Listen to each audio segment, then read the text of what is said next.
tradition voudrait que je vous présente mes salutations. Donc je vais y sacrifier. Et donc, bonjour à tout le monde. Et une fois de plus, soyez bienvenus, j'espère que vous vous amusez bien. Alors, il s'agit pour moi en fait de vous entretenir à propos de la com. Alors, peut-on parler de la com sans faire de la com? C'est un jeu de mots, vous allez comprendre pourquoi. En fait, la com, moi je pourrais tenter de la définir comme étant un sigle qui pourrait dire arrêtons nos caprices et nos égos qui sont passés de mode.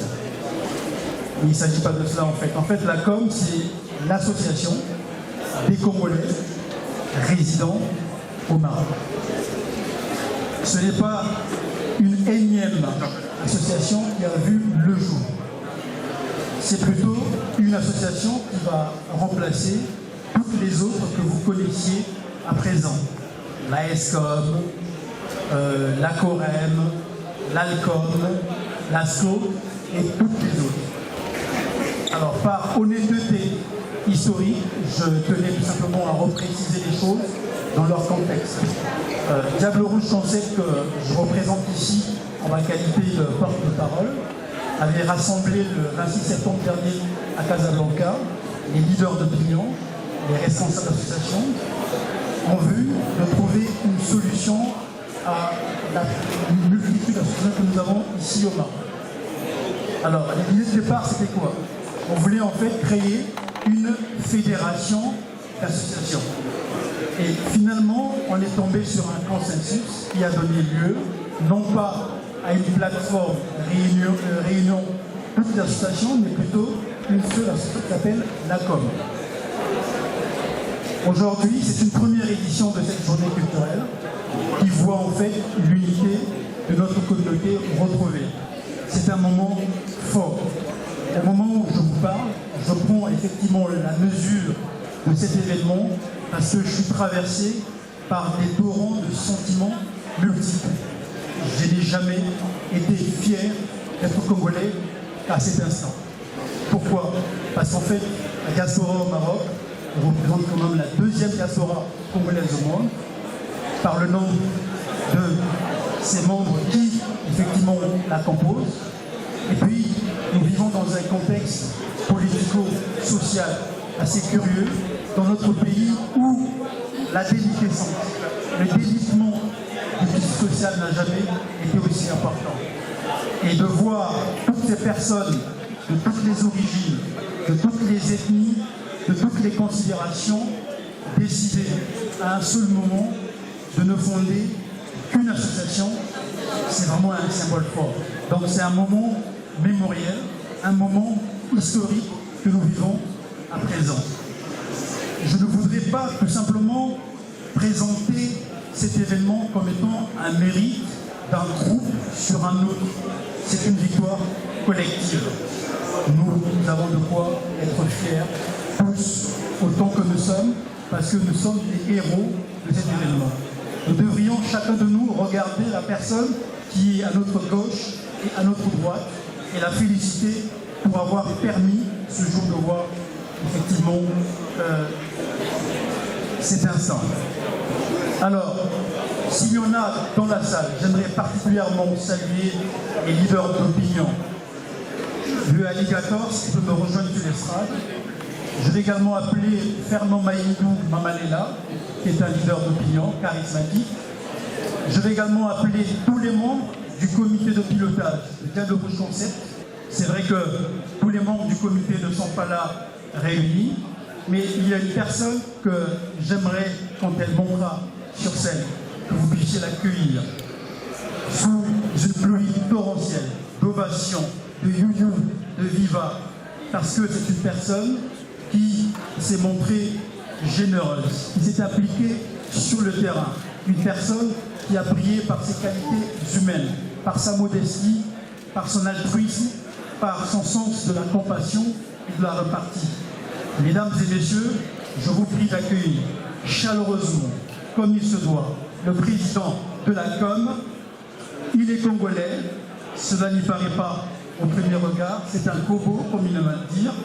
Monsieur Vadim Bouba, s'il vous plaît.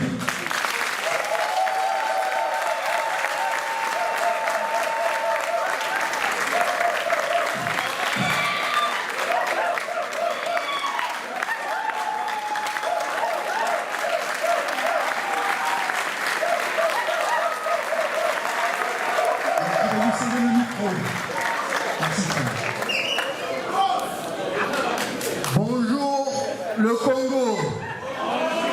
Marrakech est là. Casa est là. Fès est là. Bonjour le Maroc. Je pense que tout a été dit. Deux jeunes Congolais sont venus nous présenter une conférence géniale basée sur l'émancipation de la diaspora congolaise. Effectivement, mes amis, si la com a vu le jour, c'est grâce à vous. C'est grâce à tous ces leaders d'opinion, c'est grâce à tous ces présidents d'associations, de l'ACOREM, tous les secrétaires généraux, de l'AESCOM, tous les chefs de quartier dispatchés sur l'étendue du territoire qui ont permis de tracer un chemin nouveau basé sur l'émancipation de la diaspora congolaise. Je pense qu'on est tous les fervents bâtisseurs de ce grand édifice qui permettra de faire briller la patrie partout où l'on se trouve. Chers amis, il n'y a rien de mieux qu'une famille rassemblée. Je suis très ému de vous voir ici, ensemble, main dans la main. Qu'est-ce que le mot diaspora? Si je ne dis pas de bêtises, la diaspora vient du grec. Étymologiquement parlant, ça veut dire, ça renvoie à la dispersion d'un peuple à travers le monde. Mais vous savez, dispersion rime aussi avec disparition. Mais c'est impossible que la communauté congolaise disparaisse. Vous savez pourquoi? Parce qu'on repartira constamment vers la source, et cette source-là n'est autre que l'identité culturelle du Congo et son histoire. La culture est un miroir. La culture est le reflet de notre âme. La culture nous permet de savoir d'où on vient et où on va. Aujourd'hui, je ne vois pas de Mboshi dans la salle. Aujourd'hui, je ne vois pas de Larry dans la salle. Aujourd'hui, je ne vois pas de Teke dans la salle. Aujourd'hui, je ne vois pas de Vili dans la salle. Je vois le... Je vois le... Je vois le... Merci les amis pour toute cette énergie positive, parce que c'est cette énergie-là qui nous permettra d'avancer ensemble, main dans la main et en regardant dans la même direction. Pourquoi passer par cette journée culturelle pour vous parler de cet événement majeur? Parce que la culture est une âme bienveillante qui permet l'harmonie de tout un peuple. Si la com est née, je vais vous confier un secret. Si la com est née, c'est pour que la diaspora congolaise soit beaucoup plus forte. Comment?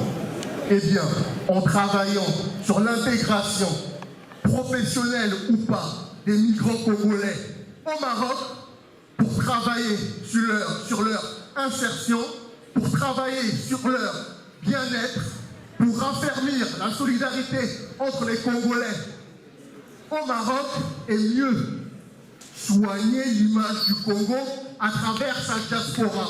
Soigner l'image du Congo à travers ça.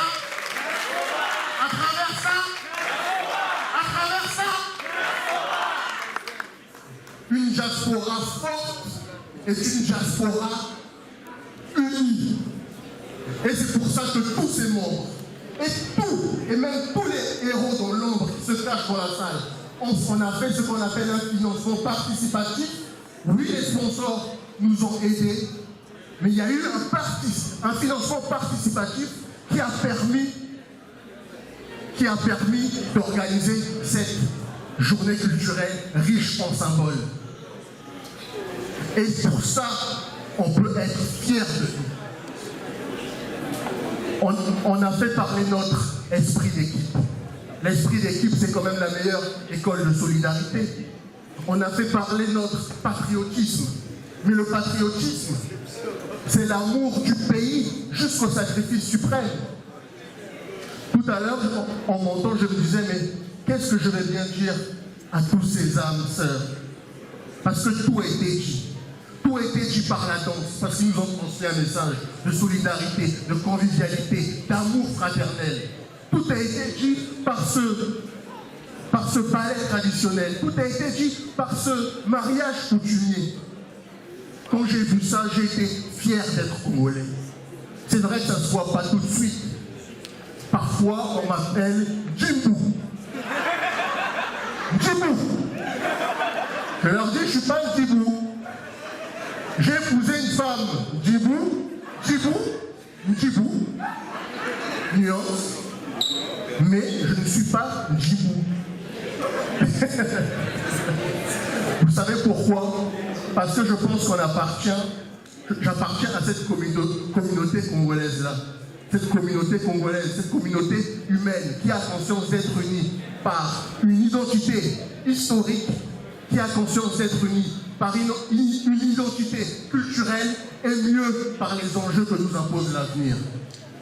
Je ne vais pas épiloguer, je ne vais pas monologuer parce que tout a été dit.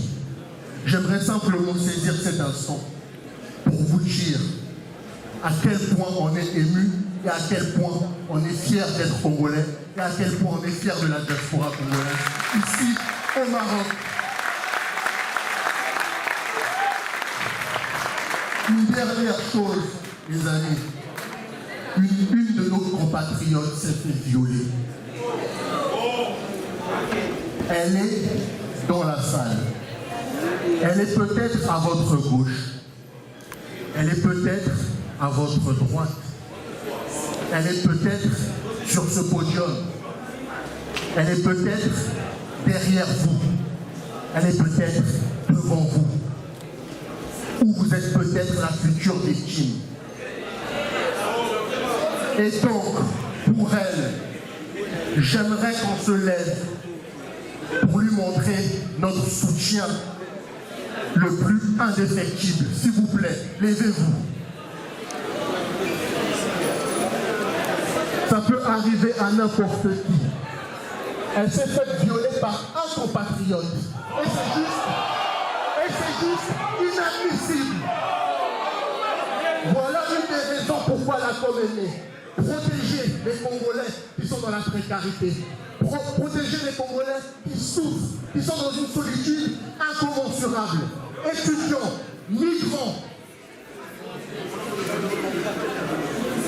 Et même ceux qui sont venus se chercher. Parce que tout mérite le respect. Tous les métiers méritent le respect. Il n'y a pas de sous-métier. Et donc pour cette compatriote qui s'est fait violer, j'aimerais que vous répétiez après moi. Stop au viol et plus jamais ça. Stop au viol et plus jamais ça. Stop au viol et plus jamais ça. Stop au viol et plus jamais ça. J'aimerais vous remercier et remercier l'ambassadeur du Congo, représenté ici dignement par le conseiller. Je vous remercie. Je remercie le bureau, Van, le bureau, il est où le bureau? Le bureau exécutif de la com. J'appelle Milan au podium. S'il vous plaît. Le secrétaire général, Poupou, est derrière moi. Monsieur Borja, le département économie, je vous rassure, c'est un bureau provisoire. Le chargé à la mobilisation, Dico le Russe. Lise, chargé des affaires juridiques. Milan, le chargé des affaires académiques. Dieu précieux à la communication. Ce n'est pas une figure de style, je n'ai rien contre le pouvoir en place, rien contre l'opposition, mais je vous rassure, c'est un bureau provisoire et on ne changera pas la Constitution. Je vous remercie.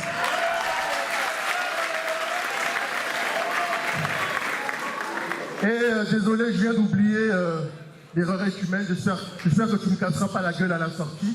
Grand frère, Fred Bemba, chargé des affaires des migrants. Je vous remercie.